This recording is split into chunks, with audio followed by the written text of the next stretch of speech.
La retraite dans le sud de la France? Voilà qui le faisait rêver. Mais qui ne devrait pas se réaliser. Frédéric François met sa villa, située à Antibes, en vente selon les informations de France Dimanche. Il avait fait l'acquisition de cette luxueuse demeure, il y a une vingtaine d'années, dans l'espoir d'y couler des jours paisibles avec son épouse.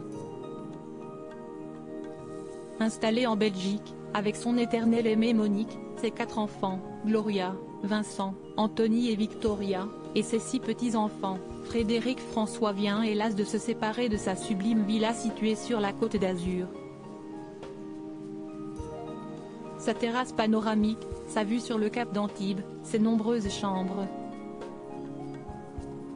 Il s'agissait pourtant d'un décor idéal.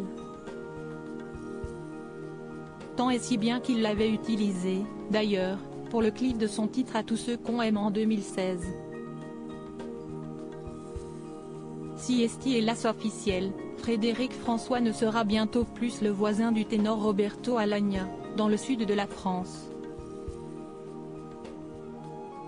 Le chanteur italo-belge aurait effectivement confié la vente de son logis à une agence immobilière spécialisée dans les biens haut de gamme.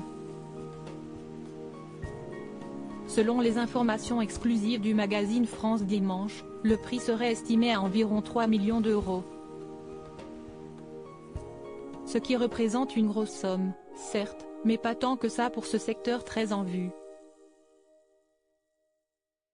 L'artiste serait-il prêt à sous-évaluer ses biens pour obtenir, plus rapidement, son dû? L'artiste de 73 ans a par ailleurs vendu récemment un appartement dont il était le propriétaire, situé à Tenerife dans les Canaries. Frédéric François est davantage présent au tribunal que sur scène, il faut le dire, ces dernières semaines. L'interprète de Je t'aime à l'italienne a été assigné au prud'homme de Boulogne-sur-Mer, dans le Pas-de-Calais, par un certain David. Ce dernier avait fondé la page Facebook du chanteur avant de devenir, un peu par hasard, son community manager, puis son homme à tout faire. Sans toucher le moindre salaire. Mon rôle n'était pas clair, expliquait-il à La Voix du Nord. Mais j'étais sur tous les fronts. Tout le monde me connaissait. Il faudra probablement passer à la caisse tôt ou tard.